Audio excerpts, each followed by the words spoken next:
I'm actually about to bring up a very funny man, someone who's a regular here at Helium and tours all over the country. Please give a very warm welcome for Todd Armstrong, ladies and gentlemen.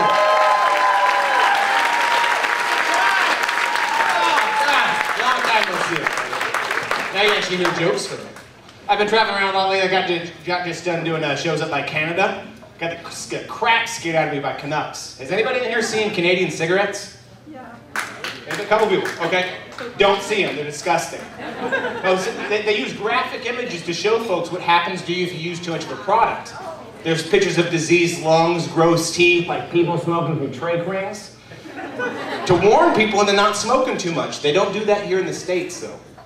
We couldn't handle picture warning labels on our cigarettes and beer. Could you imagine pictures on beer bottles? Pictures of fist fights, ugly girls, and babies? No. Freedom of speech can only go so far. I don't know, I like to talk about these things with comedy. I'm not a drinker, though.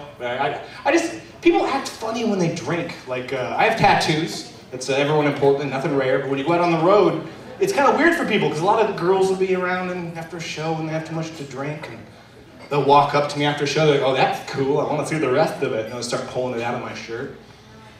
I stop them by pulling a titty out of their shirt. Oh, that's cool, I want to see the rest of it.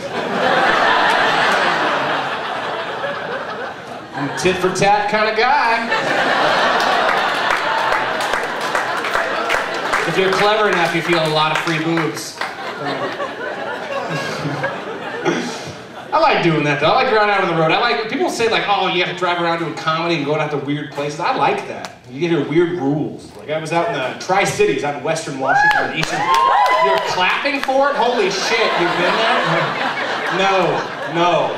Very awkward place. Very awkward. Seriously, the only time I've ever been stopped by a club owner before I went on stage was like, hey, 2 things we don't talk about here at the comedy club. We do not talk about meth, and we do not talk about the nuclear plant.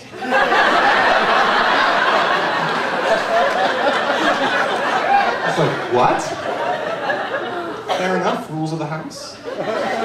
Went up on stage, was like, hello, I was told to not talk about meth or the nuclear plant.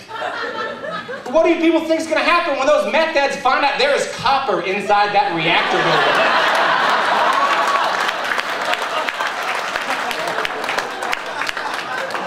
You have problems today, imagine when they're glow in the dark, it's like a goddamn zombie movie. People get uncomfortable talking about those things. I don't know, people get uncomfortable talking about drugs in America because, I mean, the economy is so bad, everybody's selling drugs, it seems like. It's kind of crazy. But there's a debate about what's drugs in today. I'm a person that firmly believes pot's not a drug. I think that's the one example.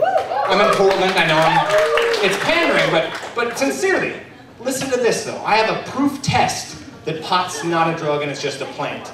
Because society would never ever support a drug with culture.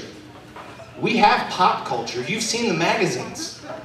You've all picked up a magazine with detailed articles on how to grow a plant, and in the middle, there's a naked girl covered in that plant. That is art. You would never pick up as a consumer a copy of Meth Monthly, Crank Cosmo. You wouldn't do it.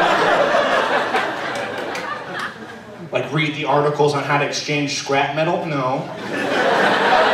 Imagine the centerfold, right? Really skinny girl covered in all like glass pipes and Sudafed boxes.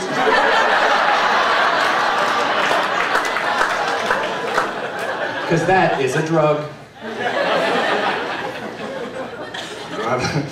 There's a lot of drug references in rap. There's a lot of coke references in rap, but they don't rap about doing it, they rap about selling it. The only drug they really rap about doing is pot. No one ever raps about meth or coke. No one's a meth hop artist. No one would go to a concert and listen to lyrics like, you know, heating up my pipe with some oil from some Arab, sitting in my Trans Am, picking on a fresh scab. Remix! We would be very uncomfortable at that concert. I've always been uncomfortable with the concerts I've gone to. I love hip-hop. I'm in my 30s. I'm usually wearing Air Jordans. I learned to masturbate to 2 Live Crew videos. I love hip-hop. But my parents never wanted me to listen to hip-hop as a kid because of the N-word. And I understand that. It's very uncomfortable. That N-word, especially to white folks in Portland, brings up an uncomfortable chunk on our past. And where they've actually gone about doing it, there's copies of books here in Portland where they've done the censorship thing, where like Huckleberry Finn, where they've taken the N-word out of the book and they actually replaced it with slave. Because everyone is uncomfortable as you guys are right now. But that's a cop-out to our American history. We're all uncomfortable with the N-word, but we can't replace it with slave. That's not going to work for radio edits of hip-hop.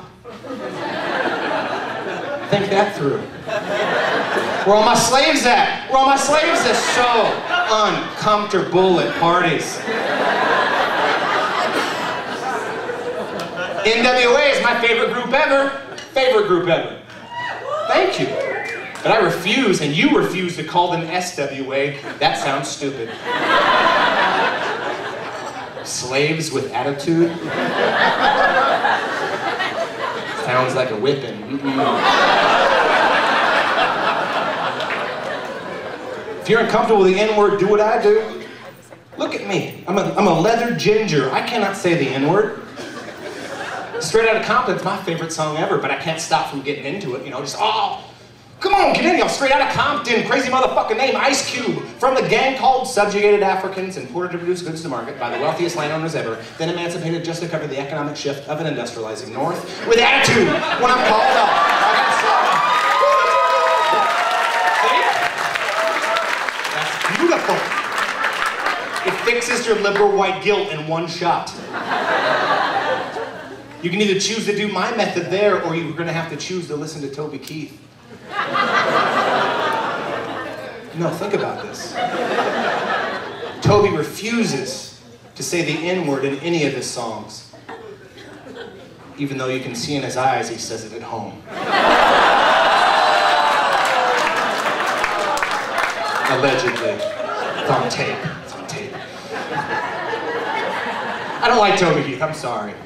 That's my fault, because he's the kind of guy that's like, America!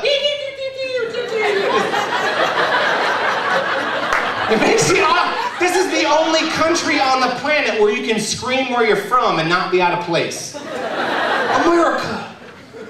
Not even our closest neighbors, Canada, do that. Canada, that's what I'm talking about. No one does that. They look like idiots. But this is America, where we do, well, this is Portland, Oregon, the strip club capital of the world. I'm a married man, I can't go to strip clubs. They're awkward. I love being married, and I'll leave you guys with this, is my wife has shown me the best thing in the world to do in life is to marry a woman smarter than you. I'm telling you guys, it's the best thing to do, because they diffuse our problems. Because every time we have fights in a relationship, guys screw it up, because we have two settings after a fight. Horny, angry. Ladies have to pick. It's unfair, it's not sexist, it's just how we're kind of programmed. And my way of getting over it, and I know a lot of guys in the room probably the same way, is to like be playful and sexual after an argument. Like, hey, you want to kiss it? We're trying. And every one of my ex-girlfriends would be like, no, Todd, I'm not going to suck her cock. I can have a... That's why they're my ex-girlfriends. Because they got combative when I was emotional. My wife's smarter than me. She diffuses the landmine I put in front of myself. My wife doesn't respond with, I'm not going to suck her. She responds with, you know what, Todd? I would love to suck your pee-pee.